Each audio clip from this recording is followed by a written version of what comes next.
177公里火車撞飛，青年離奇不死。火車咁高速，俾佢撞到實死冇生啦，但偏偏有人唔死得喎。美國22歲青年西伊上星期五喺密歇根城沿住路軌行嗰陣，一架去芝加哥嘅火車駛到，佢掛住聽歌，火車鳴笛都聽唔到啊！結果被時速177公里嘅火車撞到，飛彈6至7米外。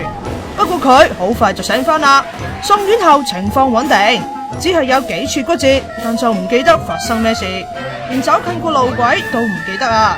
我就估計咧，即係呢個人咧咁彈到7米遠嘅時候咧，嗰個力度講真係只有800磅至1000磅嘅力啦。如果架火車要剎停，要有大概926米嘅距離先得啊！至於個男仔點解會冇事？撞到佢，因為佢一撞就有彈開嘅時候咧，就射到佢。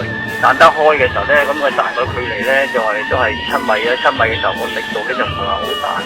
但係如果撞到個頭就不可同日而語啦，所以大家要睇清楚路面情況，行街咪掛住聽歌啊！